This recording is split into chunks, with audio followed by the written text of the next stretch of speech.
Oh, here. There. Okay. We're going to need that. Okay. So, what we're going to talk about today is how the body works, obviously, as Brother Michael brought up. Okay, well, we're going to cover the digestive system.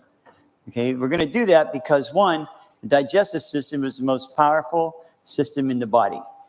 There is no system more powerful than it. Whatever it demands, it gets. Okay, so that's why we're going to cover this. So what I'm going to do is start with a prayer, and then we're going to cover this. Okay. Oh, Lord, you have said that we are, in your word, how wonderful that we are made. And Lord, Satan has taken this from us, and I know in schools and things, Lord, that they don't teach us how our body works. And you have to take special classes to learn and everything. When it should be common knowledge, Lord, on how it works. So, Lord God, I just pray, be with us today and give us understanding and wisdom and knowledge and all these things, that we might glorify you, not just in word and in song, but in deed and in body. I thank you, God, for everything, and I pray let your will be done. Amen.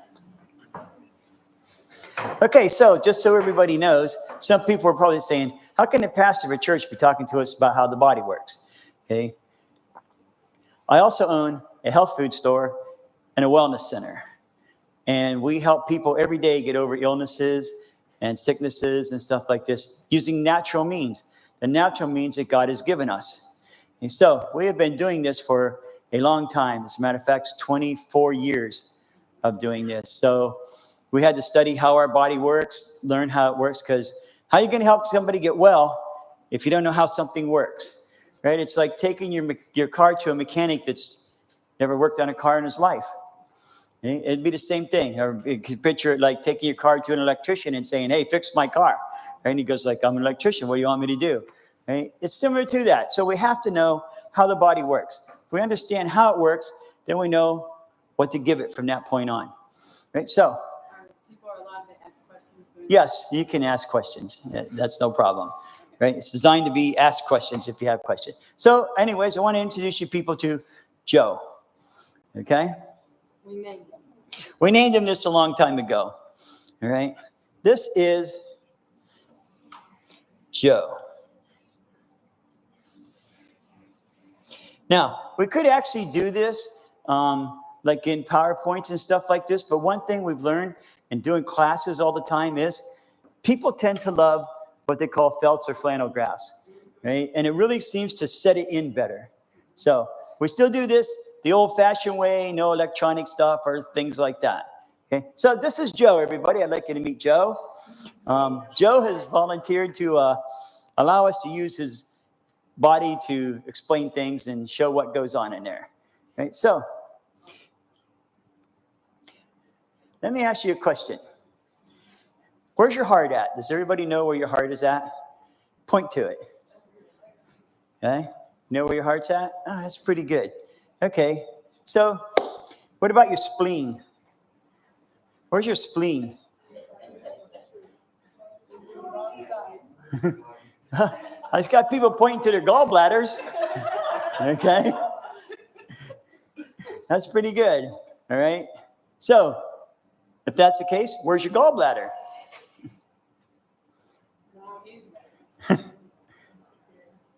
Okay. So it's interesting. So let's go a little more. How about your thymus gland? Oh, I actually got people who know where the thymus is. Hey, all right. This is pretty good. Okay. Hey. How about your thyroid? Does everybody know where that's at? Hey, we're doing pretty good there on that one. Okay. So some glands and some parts we know where they are. Other ones we tend to be a little lost on. Okay. What about your stomach?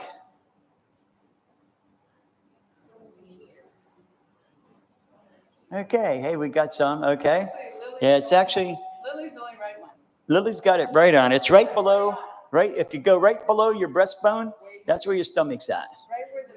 Right where the ribs come together. That's right, roughly about where the stomach is located. You know, Isn't it interesting sometimes when little mommy have a bellyache, you say, where's it hurt? And they say, down here. Right? Well, the stomach's up here. And you're saying, oh, you must have a stomach ache, right? But no, what do they have if it's down here? Right? Okay, because that's the intestinal tract, right? Okay, so something is upsetting the intestinal tract. Okay, and so on. So, all right. So we go down through here and we borrow Joe. Let me ask you a question. When does digestion start? Smell Ooh, that's right. Okay. In your eyes. In your eyes, yeah, when you see it, okay. But what about if you can't see it? Then what? Smell it, right? Okay, that's right. Okay, so digestion really begins when either you see something or you smell it. Okay, because you can come in, you can come in from outside. I know I can come in, and especially if my wife's cooking something. I love onions. Okay, so she's like cooking like potatoes with onions and things in them. And I walk in the door and I smell those onions, and it's like, oh man, whatever happened. I know it's good because she's put onions in it. I don't even know what it is, but I can smell those onions, and I know that anything that's got onions in it is really good. All right. Okay, so it really begins when you smell something. And what happens when you smell something, right? Or you see it or whatever first. Then what happens next? That's right. That's right. The saliva starts flowing, right? And you're sitting there and your mind's going like, hey, food's coming. Right? We got food coming. So the saliva glands start working and you start going like, yum, what is it? Of course, then you want to walk in and see it, and if you can't see it, right, and you take a look and say, what is she cooking today? Yeah, all right. And it's going to be yummy and good. So that's where digestion starts. So when you either see it or you smell it, okay, then the saliva glands down here in the lower part of the jaw start secreting saliva to get ready to go. Now, why does your body make saliva? Did you ever wonder that? I mean, a lot of people say, well, it's so the food goes down your throat, right? What's that? to start digesting. Yeah, to start digestion, right? Because what's in the saliva? Does anybody know what's in there? Enzymes? Which enzymes? Well, they help start breaking down the food. I don't know what they're called. Okay. Anybody else know? Anybody want to guess? Okay. There are three things that our food consists of. Okay. Food is either a carbohydrate, a protein, or a fat. All right. It's one of those three things. Okay? Now, I've had people come in to me and say, I think I'm allergic to carbohydrates. And this one always gets me, right? Because first off, your body runs on carbohydrates. Okay. Your body needs them. Your body runs on them. Okay. Anyways, the body is getting ready for the carbohydrates. Okay, so amylase, which is an enzyme that breaks down carbohydrates, is found in your saliva glands. Okay, and that's what it's getting ready to do. It's like, okay, we got to break the carbohydrates down. Now, people get allergic to carbohydrates mainly because they don't chew their food. Right? A lot of people will take a fork full of food, put it in their mouth, chew it 3 or 4 times, take a swallow of water or milk or juice or whatever's at the table, and then go on into the next one. So they're not breaking it down. So they don't have the amylase in there that it actually takes to break the carbohydrates down. It's not that they're allergic to them. It's just they're not breaking them down. And then the body becomes sensitive to them and stuff. And then they start getting into all the other problems that we have and stuff. So chew your food. Okay. How far should you chew your food?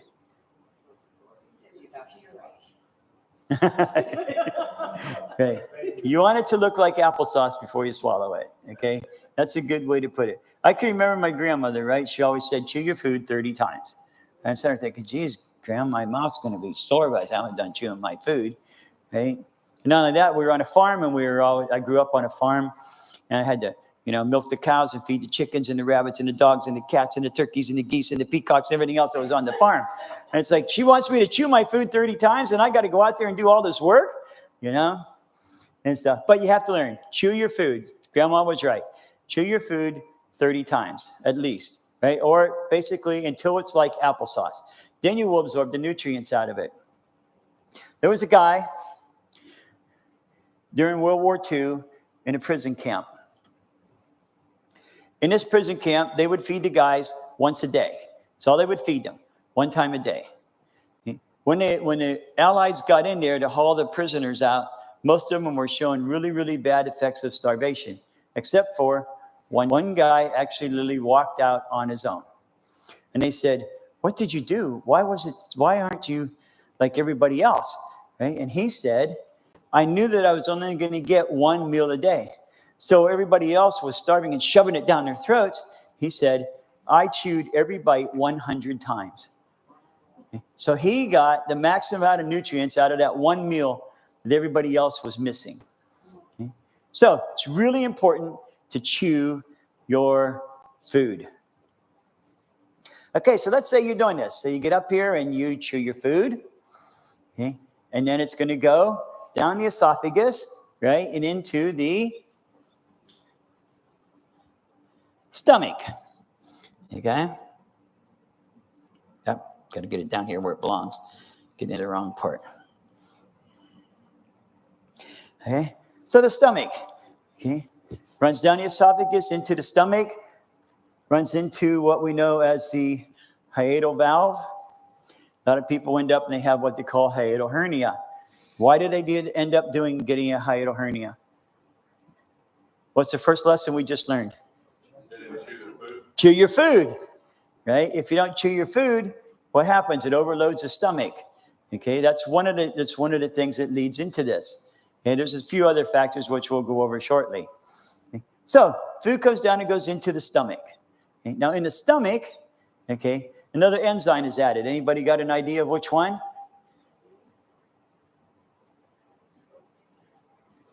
Protease.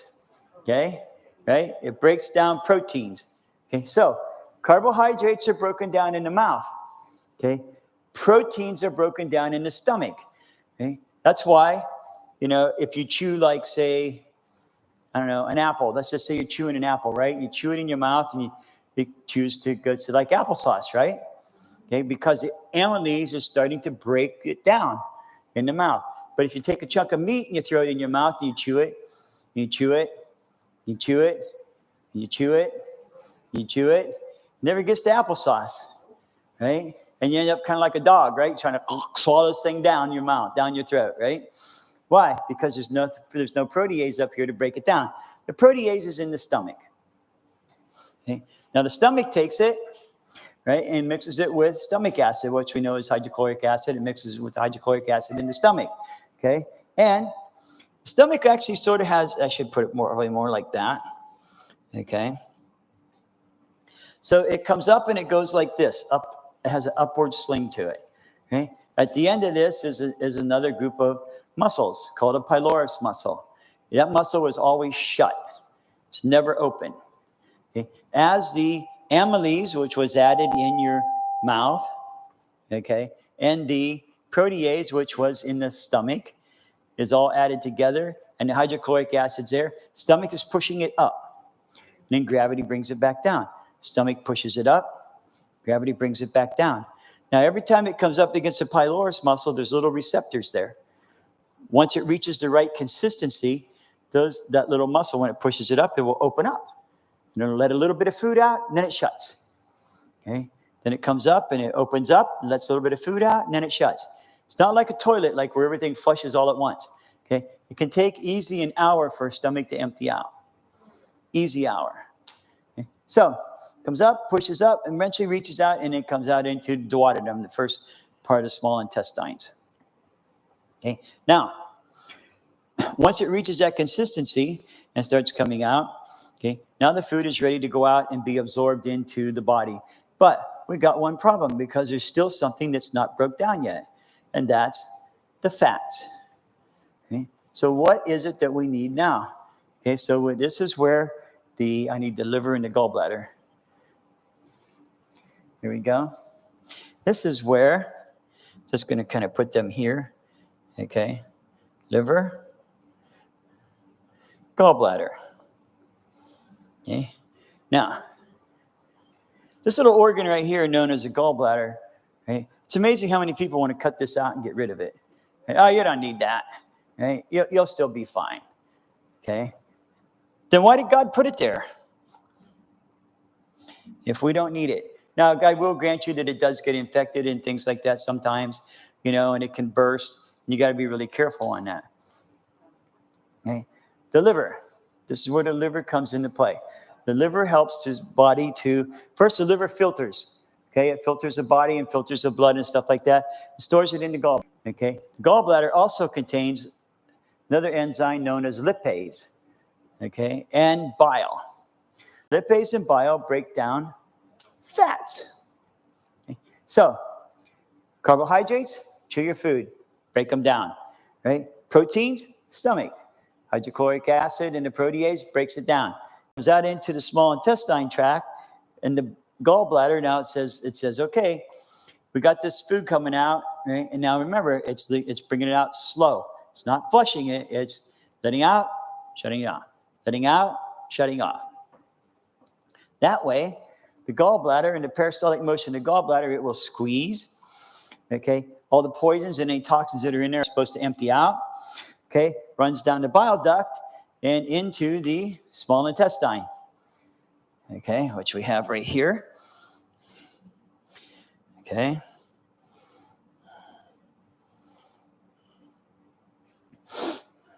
The first 12 inches of the small intestine is where the fats are broken down. And then from there, it goes out into the rest of the intestinal tract, and it's working on taking the food, pulling the nutrients out of it. Some of it's still breaking some of the food down, and so on. And it works its way down through here, pulling nutrients and everything out until it hits the large intestine. Now, once it hits the large intestine, this is where the last bits of all the food are drawn out. Right? It pulls it out and takes it out, and the nutrient stuff, excess bile and stuff is pulled out and it's recycled and goes back into the gallbladder again. Right? It's a very efficient system, the way that God designed it. Okay? So that the gallbladder is ready to go, so that when you do the next meal, it's set and ready to go. Now, what about all the snacks that everybody does in between? I think we have that one there, don't we? Okay, so what happens if you eat between meals? Okay, I'm going to have Paula and Zach probably hand some of these out to everybody. Okay, let me grab one here. So they did a test. Okay, X-rays were conducted to determine the emptying time, okay, of a normal stomach. And it shows the average to be between 4 to 5 hours for a stomach to empty. So anytime you eat a meal, it's going to take about 4 to 5 hours for the stomach to be empty, depending what that meal is. Okay, some heavier meals will take a little longer. Lighter meals will break down a little faster. So these are studies in several persons given a routine breakfast containing cereal, cream, bread, cooked fruit, and an egg. The stomachs were x-rayed and found that they were empty in 4.5 hours. So they took the same people, okay, gave them the same breakfast, and 2 hours later, they were fed snacks. This is what their emptying time ended up being. Person number 1, 2 hours after breakfast, was given an ice cream cone. Okay, residue was in the stomach 6 hours later. There was still residue in the stomach. Okay, person number 2 was given a peanut butter sandwich. Right, there was still residue of their breakfast 9 hours later. Person number 3, pumpkin pie and a glass of milk. Residue in their stomach was still there 9 hours later. Person number 4 ate a half a slice of bread and butter, repeated every 1.5 hour interval, no dinner. More than half of their breakfast was still in the stomach 9 hours later. Person number 5, twice in the morning and twice in the afternoon, was given a little bit of chocolate candy. 13.5 hours later, more than half of their breakfast was still in their stomach. Over half. 13 hours later, just with a little bit of chocolate candy, snacking on it 2 hours later. So think about that, right? So what's happening to your food while this is going on? Okay? What I tell everybody is, picture this. The inside of the human body is 98.6 degrees Fahrenheit, rough average. Okay? Now, stomach, okay, intestinal tract, okay, we have liquid in here, high humidity. Okay? You got bacteria breaking food down. Okay? You got 100% humidity sitting inside of here with all this little bacteria that's just putrefying the food, basically. Okay? And 13 hours later, this food is still in your stomach. What do you think it looks like in that temperature? Picture it kind of like this. Say you took a piece of meat morning and you set it on the counter. Okay? It's 98 degrees with 100% humidity. And 13 hours later, you're going to cook it and eat it. Would you do that? But this is what you're feeding yourself. Okay? This is what you're feeding yourself. So, snacking in between meals is really, really important, right? Because it messes up the digestive system. What they've learned in all of this is every time you eat, your body shuts down and it starts the digestive process all over again. So, if you eat breakfast at 8 o'clock in the morning and at 10 o'clock, you have a snack, the body shuts down and starts the digestive process over so that at 5 hours now, and instead of 5 hours after 8 o'clock to being empty, it's going to be 5 hours after 10 o'clock. Now at noon, you eat lunch. Now it's going to be 5 hours after noon before your stomach's empty out, which basically means 5 o'clock in the afternoon. But at 2 o'clock in the afternoon, someone comes by and says, hey, you know what? We got a bunch of candy or something here. Why don't you have a bite? And you say, sure, okay.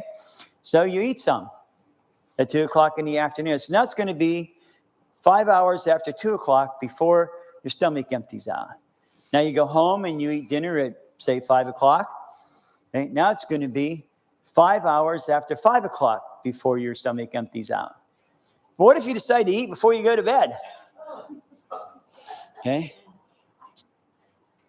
Now, so you say, hey, you know what? I'm going to have a snack. So about 8 or 9 o'clock at night, you have a snack, and at 10 o'clock, you go to bed.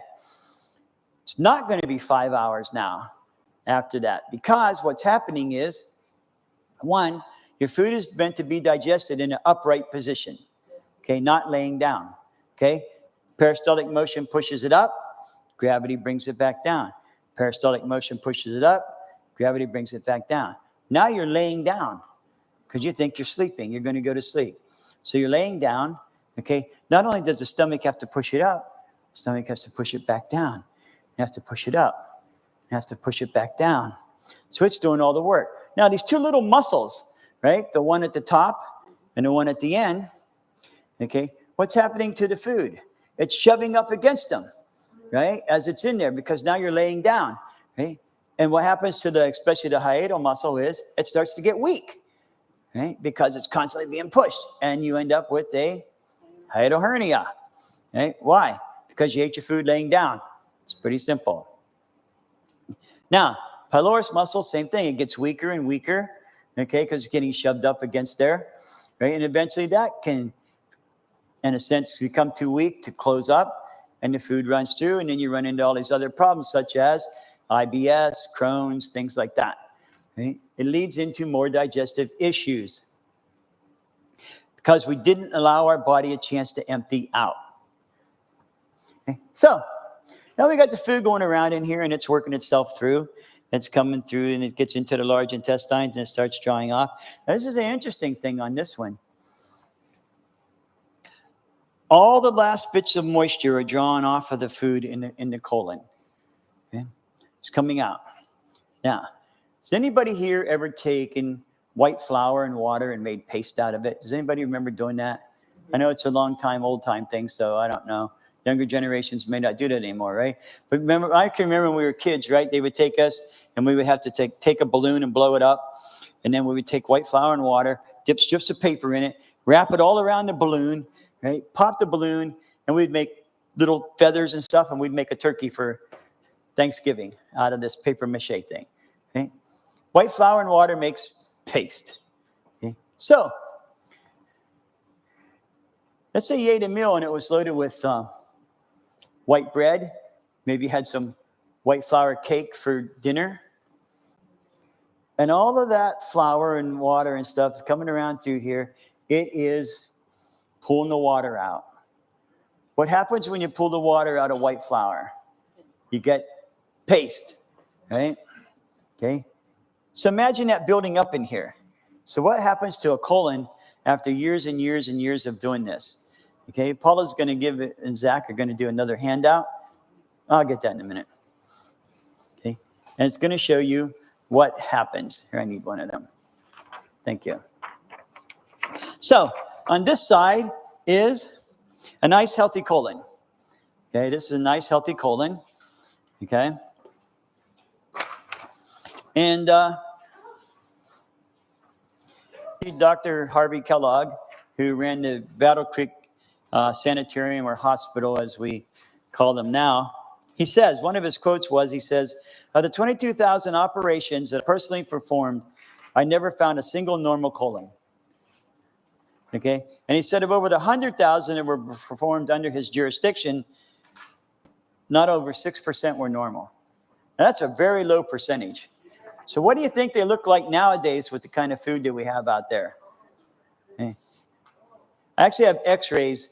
I didn't bring them with me, but I have x-rays. There's probably like a dozen different x-rays on a sheet of paper, and not one single colon is normal of a dozen different x-rays. And they're all different things because most of them are somewhere along the lines of what's on the back here. Okay. If you look at the back, okay, and so on. Now, I have seen things that talks about when certain people died, like how much impacted waste was in their colons and things like that. And there's a lot of numbers out there from different people. You know, it was something like this, I would say, actually, that did away with Elvis Presley. You know, he died trying to go to the bathroom. Because all the medications and things he was on and stuff really was taking a toll on him, according to what the autopsy report said. And that his colon, with all the bad eating and unhealthy eating and stuff, was so impacted up that as he was trying to go to the bathroom, and he literally, that's where he died, trying to go to the bathroom. Because it didn't look like this. So, what we eat and how we eat and what we do and put into it really makes a big difference. Now, can this be fixed? Well, the answer is yes. Okay, but we need to eat whole grain foods. Right? Okay. Such as, if you look at a wheat kernel, okay, whole wheat, okay, you have the bran on the outside, the germ on the inside, right, the endosperm in the middle, okay, that has fiber. Fiber is really important because fiber is exercise for the intestinal tract. You want it to get moving and get going, you eat high fiber.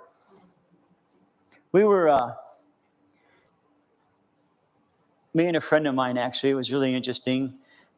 This one lady that we knew had put out these videos, and she was talking about eating fiber, and she called it 35. Okay, now his object was to eat 35 grams of fiber a day. Okay. So this one friend of mine said, well, do you think we get that much? He said, because we only eat 2 meals a day, basically breakfast, dinner. Okay, and he said, do you think we get that much in those 2 meals? I said, I don't know. He said, let's track it and see. So we did. Breakfast, dinner, breakfast, dinner. We did this for a week. Okay, we found out that we got an average of 70 grams of fiber every day. 70 grams without a problem. So what was it? It was the foods that we ate. So we were way beyond her 30. We were double her 35. Easy. Right? And he looks at me, he goes, well, he says, I don't think I'm going to worry about that anymore. I said, well, me either at this point, because of basically everything we eat is a whole grain in one form or another. So, plenty of fiber.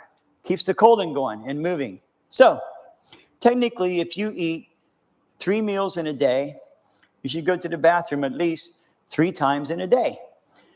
Takes about roughly somewhere between 24 to 35 hours for a meal to pass through the entire digestive system, if it's working right. Okay? If it's not, then you need to fix it. Okay? Now, I had one lady come in one time, and we were doing this in a class, and she says, well, I'm doing good. She says, I eat 3 times a day. I go 3 times a day. I said, what's your transit time? She goes, what's that? I said, that's how long it takes a meal to go through your body. And she goes, I don't know. I said, well, here's a really easy way. I said, you can do one of 2 things.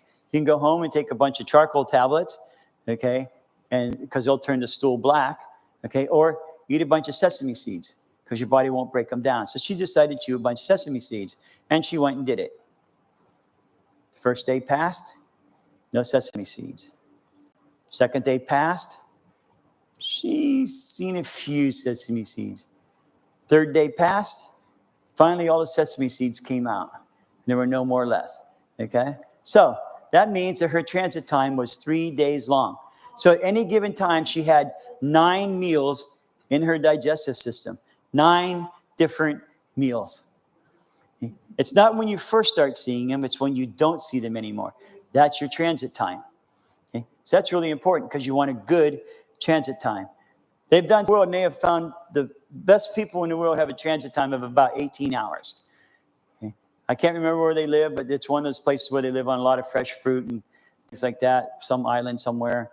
They tested them and they found out that their transit time was roughly about 18 hours. And they measured all the waste material and all this kind of stuff, and they found out that these people were absorbing, like if they ate 5 pounds of food, roughly something like 4.5 pounds of food came out, okay? But it was all broke down, it was all digested, all the vitamins and minerals and stuff are out of it. So these people had incredibly good transit times. So, going through the digestive system, now we get an idea of how it works. So, any questions so far? Yes? When you talk about hiatal hernias, is there a way for someone to correct that and no longer have an issue with hiatal hernias? Sure. Uh-huh. Yeah, there is. Do you want to know how to do it? Yeah. Okay, I'll tell you how to do it. Okay. Is there a natural way to fix a hiatal hernia? That was the question. Okay. Is there a natural way to fix a hiatal hernia? Okay. So, what you want to do is when you get up in the morning and your stomach is empty, okay, what you want to do is drink a big glass of warm water. It has to be warm. If it's too hot or too cold, the stomach gets shocked. And it either has to cool it down or warm it up. So hot and cold is worthless. It has to be warm. Roughly somewhere around 90 degrees, normal body temperature. Okay? Anyways, you want a big glass of warm water and you just chug it. Chug it down. Then, stand with your feet roughly shoulder width apart. Okay? Bring your arms up to your sides and pull them in like this. Okay? This is going to open up this entire rib cage area here. Okay? And then you just bounce for like 15 seconds or so. Okay? But what's happening there is, because when you have a hiatal hernia, the stomach is coming up through the hiatal hole in the diaphragm. Okay? Because that area is weak. The bouncing with all the water in there is going to pop it down. Okay. Then after you get done bouncing, okay, while you're still here, pant like a dog. Okay, and what that does is it makes the diaphragm work. And the hole, which is expanded, will slowly close up. And it'll form itself back around the esophagus. It takes 8 weeks. 8 weeks of doing this. Just a lot of people will do it. I've had people do it and they go, that have had really bad ones, and they go like, and like a week later, they're feeling better, and they go, so they stop, okay? You need the exercise to seal it back up, okay? But that will actually help a hiatal hernia. I've used it on a lot of people and had really good results, as long as they go the 8 weeks. I had one lady, I don't know, I couldn't get it through her head or something, right? She did it, and she did it for like a week, and she felt better, so she stopped. And she comes back in like 3 or 4 months later, and she goes, it's back. I go, what's back? She goes, my hiatal hernia. I said, did you do the exercise? She said, well, like for a week. I go, no. I said, what did I tell you? 8 weeks, right? 8 weeks of doing this. She goes, oh, okay. So I'll go do it. So she did. And she did it for like a month. And then she stopped. And then about 6 or 8 months later, she's back again, right? And she goes, I think it's back because, I got like regurgitated food and all this stuff. I said, did you go 8 weeks? Well, no, I did it like a month. I says, okay, sit down on this chair right here. How can I explain this to you? I got a calendar out and I showed her how long 8 weeks was. I says, do you get this now? It's 8 weeks, okay? She goes, I got it. Okay. So she got it, and then she did it, and then finally got all better, right? But trying to get people, they have to do it every day for 8 weeks straight if it's gonna help at all. Okay, because normally it'll help and it'll seal it back up and it works really, really well. I have seen a few cases where it was really, really bad, like really bad because the person had it for so long, so bad, but they really did have to go in and get an operation to get it straightened out. But that's really severe cases. I'm talking really severe. Okay. Yes. What happens in this process if you don't have a gallbladder? Oh, what happens? Okay, so let's ask that question. That's a good question. What happens if you don't have a gallbladder? Well, I don't have one, so I'm very interested. Okay, so what does the gallbladder do? Does everybody remember?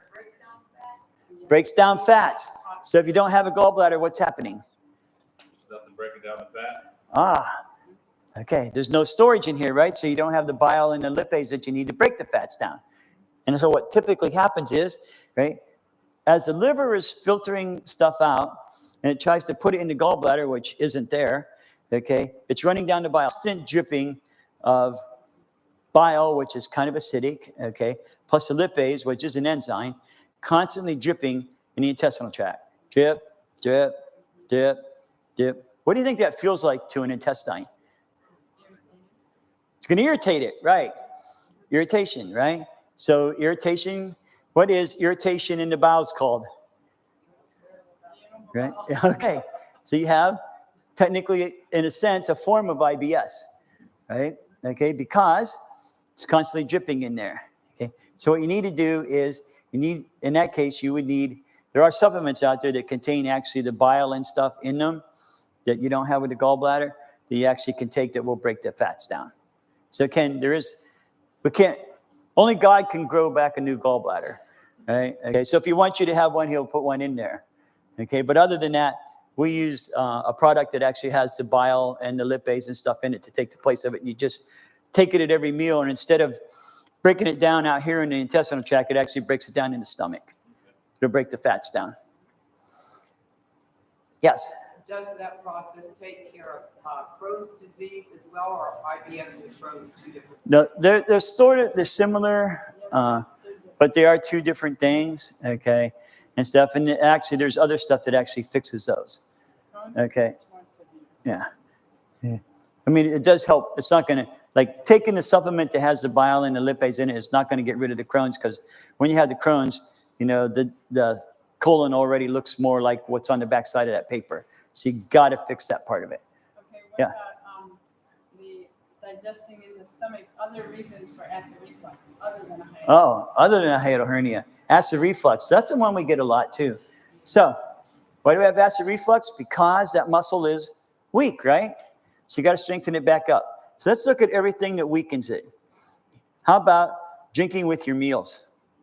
Okay. Stomach has 1% hydrochloric acid in it. Okay, and it's designed to break food down. Okay, now it's a water-soluble hydrochloric acid. So what happens if you put a liquid in a water-soluble acid? It dilutes it, right? So now instead of having 1%, depending how much you drink with your meal, you could have 0.5%, 1/4%, whatever. Okay, now it's going to take you 2 to 3 times longer to digest your food. So instead of the food being done in 4 hours, it could take 8 hours because you've just diluted the stomach acid down.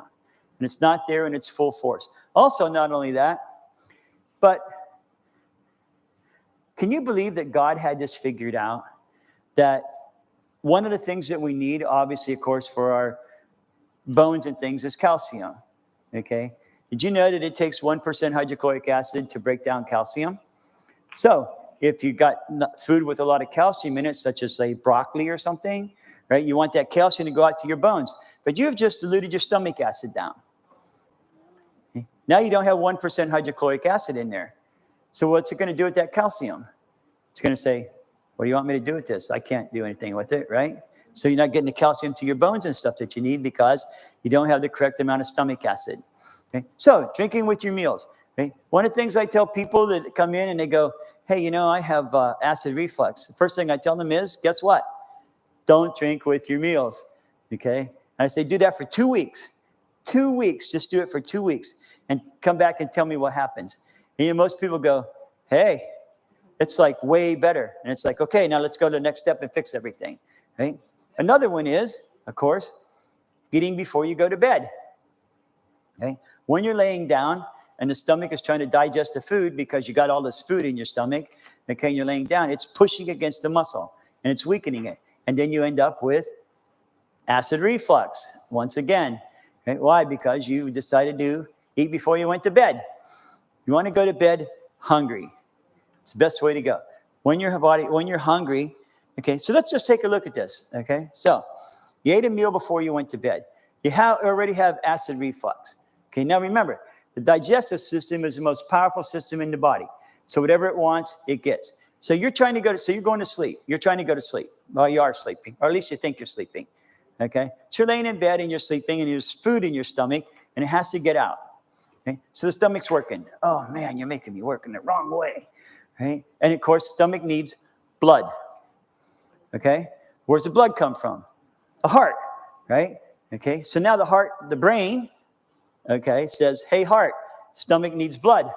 So the brain's working, the heart's working, stomach's working, okay? Pushing all this stuff around. Now, finally it gets to a point where it can start going out into the intestinal tract. Okay? Now the intestines are working, right? So not only is the stomach working and the heart working and the brain working, the intestines start working because they're anticipating, okay, all this food's coming out. We got to break it down and get it out into the body. Okay? So now it's working. Okay? But you think you're sleeping. Now, it needs all these enzymes to break the food down. Where do those enzymes come from? The pancreas. Okay? The pancreas makes the enzymes and stores them in the liver. Okay? So we got the liver putting them into the stomach, the pancreas making new ones, the gallbladder, if you still have one, okay, trying to work. Oh, pancreas, here we go. Pancreas. It is not over here, by the way. It's over here. On the other side. Your liver is on the right side, your pancreas on the left side. Okay? The spleen's on the left side too, just so you know that. Okay? So, now, the pancreas is working, the liver is working, the gallbladder is working, the intestines is working, the heart's working, okay, the stomach is working, the brain's in control of it all.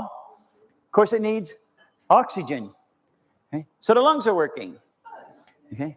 Now, it's being all filtered out. Now it has to go around, and now it's going out into the bloodstream, and the liver says, I got to filter this out. So does the kidneys, right? The kidneys do too. They got to filter it out. Okay?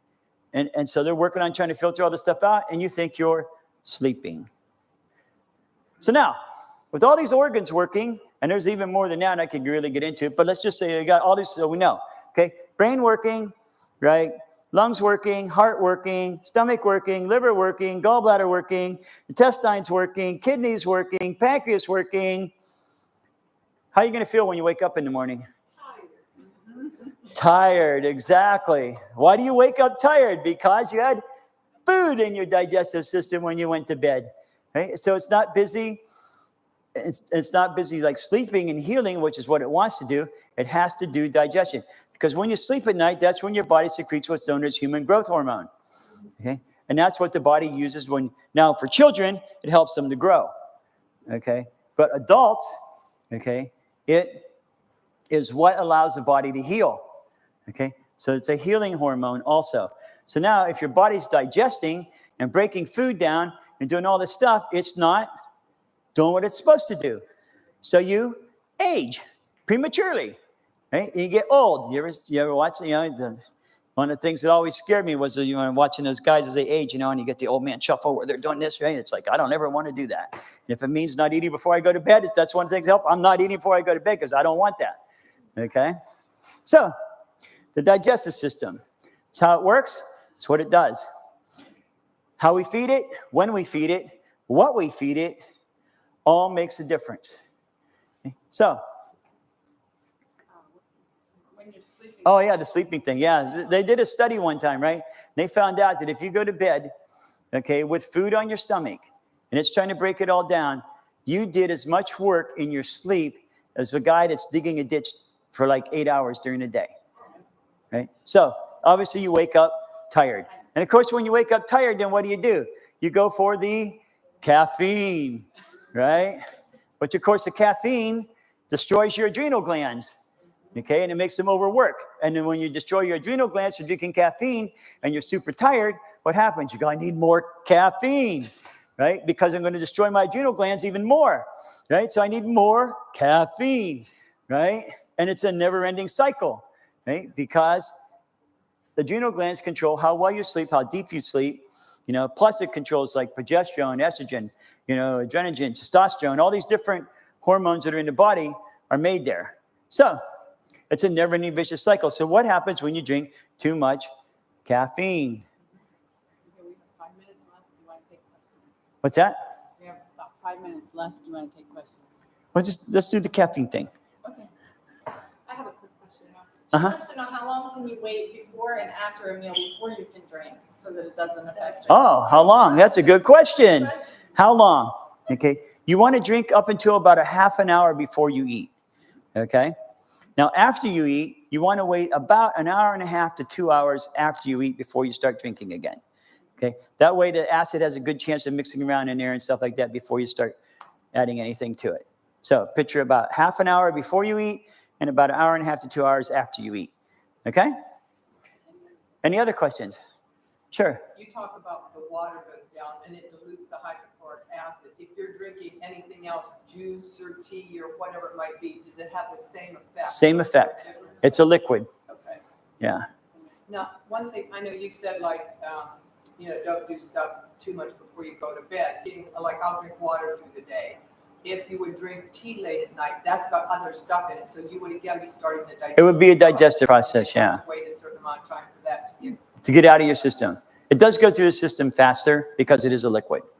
Okay, but For the camera, you have to repeat the questions. oh yeah, true. Okay, so the first question was, I don't know if everybody heard it or not, was about drinking water before and after meals. Second question was about like if you drink a cup of tea before you go to bed. Okay, which of course brought out the fact that it still has nutrients in there and the body's going to break it down. So, but it would go faster, right? It's kind of like fruits, right? Fruits will digest in about 3 hours. Okay, vegetables will definitely take at least 4 hours, 4.5 hours to break down. So depending on what you have at a meal determines everything. Now, one of the worst things you can do, of course, is mix fruits and vegetables. Because the fruits are going to, let's say you had some fruits break down really fast, let's say 2 hours. Okay, let's say you had it with some vegetables that break down in 4 hours. Okay, so in your stomach, the fruits are already broken down. They've been broken down. They're broken down in 2 hours. But it's going to be in there another 2 hours because of the vegetables. Okay, so now picture it, right? So the fruits are broken down. Bacteria is working on them. They're sitting in there for 2 hours, 2 extra hours at 98.6 degrees and 100% humidity. So they are fermenting, right, and stuff. Hot sun will do the same thing. We found this one out accidentally, right? We ate this big fruit meal and stuff, right? And then we all decided to go for a walk on a day that was about 80 degrees. And it started breaking the fruit down. And, of course, the fruit turned into alcohol. The next thing we know, we're laughing like crazy, going, I think we're drunk, right? And it's all because we ate all this big, huge fruit meal on a very hot day. Right? So, yeah. So does it make a big difference the order you eat the fruits and vegetables? If you ate the fruits first before the vegetables, since they digest at different rates? What I like to do, tell people is this, okay? If you're going to have fruits and, like, it's good to have like fruits and whole grains at one meal, and vegetables and whole grains at another meal. Okay, it's easier that way. Now, thing on it is, and where a lot of people try to get it really confusing and stuff like this is for instance, a cucumber is a fruit. Okay, you got to picture that, right? We don't know that. A lot of people don't know that, but cucumber is a fruit. Tomato is a fruit. Okay, pumpkins are a fruit. Squash is a fruit. Okay, but yet we treat them like a vegetable. Okay, that's okay. Okay, don't try to make it complicated. Picture fruits as fruits and vegetables as vegetables, even though half our vegetables are really fruits, right? Okay, so let's just do this one real quick. Let's do this one and then we'll go. Yeah, then we'll go into it, okay? You want us to pass it out? Yeah, you want to pass it out? Here, I need one of them. Okay. Just give me one. There we go. Okay, so talking about caffeine, since we were bringing it up. This is an interesting little test, okay? So what brought this test about was there was a guy, PhD scientist guy, Loma Linda University, and he was sitting there one day drinking a cup of coffee while working on his computer, and he had spilled some of his coffee. And the spider went down, and it accidentally got in his coffee. So he's sitting there watching it, and the spider started building a web. And what he noticed was it couldn't build a normal web. And he thought, this is really interesting. So, and I don't know how these guys can figure some of this stuff out, but what he did was they took a bunch of spiders and gave them what would be equal in spider size to the caffeine that was in a cup of coffee. And found out it was 4 days before a spider could build a normal web. From just the caffeine what would be equal to 1 cup of coffee.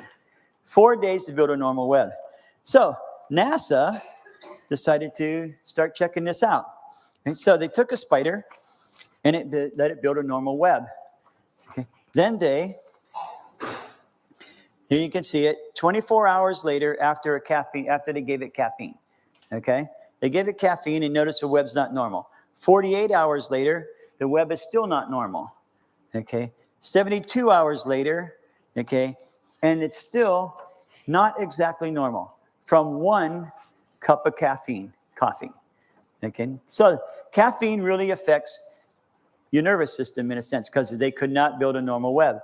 Okay? It took roughly about 4 days or so before a spider could actually build a normal web. Now, NASA, when they want to find out how bad something is, they use spiders. Okay? And I've got it on a sheet in there that shows it. And they spray on spiders to see how bad it affects them. Okay? I think it's in the back of the folder. Okay? And they do this. Right? I don't know if it's in there or not. It may not be. That one was really Okay. But anyway, so they use it and they test it for different things. And the interesting part was, one of the things that I got is they use a common over-the-counter, like antihistamine kind of product. Okay.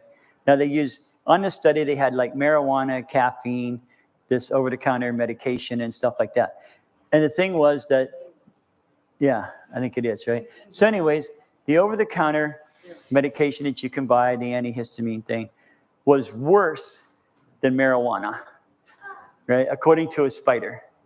Okay, and we all know I know nowadays they're doing CBD and they're saying about certain amounts of THC and stuff can help you, which in medicinal doses probably is true. But it's just interesting that it was worse than marijuana on the body's nervous system. Okay? And this is something you can go into a drugstore and buy any day of the week.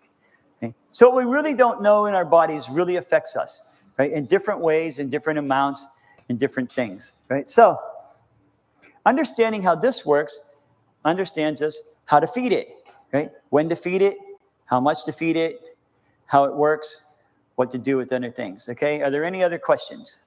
I got one. Yeah. So when you're talking about antihistamines, you're talking about just the over-the-counter antihistamine that you take for, like inhalers. what about tablet form? You know what I'm saying? You know, Well, I didn't do the tablets, so I don't know. But I would imagine it would fall probably in this pretty close to the same category. Well, here's, It's the steroid. oh, it's a steroid. Because here's the thought now that you bring this up. Recently, I had these nosebleeds, and they were horrible, right? And I couldn't stop them. But one thing is I started taking some over-the-counter antihistamines to account for the allergies down south. And I wondered in my brain if there was any connection with that over-the-counter antihistamine and the nosebleed. No, that's interesting, yeah. Now that you bring it up. Histamine. And how it reacts in the body, Right. sure. They're on the nervous system. Yeah. You need to see the ingredients and then you can. Yeah. There could be something in there that you're Yep. sensitive to, you're right. It's a tyrosine, yeah. All right. Any other questions? I was wondering. If there's not, then I guess we'll just close up All right. and go from there. So this is a start, right, on how the body works. Once you understand how it works, as I said, you understand how to feed it, okay? And then what to feed it, of course, can be different things, okay? All right, let's have a closing prayer, and then we'll go from there. Oh, Lord God, as you have said, we are fearfully and wonderfully made. And I thank you, Lord God, that you've given us the ability to learn and understand how our bodies work. Lord, I thank you so much. Oh, Lord God, now be with us throughout the rest of the day. Be with all the speakers as they come up, Lord, and touch all their lips that your words would ring true. That your angels be here and have charge over us and keep away Satan and all his evil angels and lead us in your ways everlasting. Thank you, God. Amen. Inside, real quick.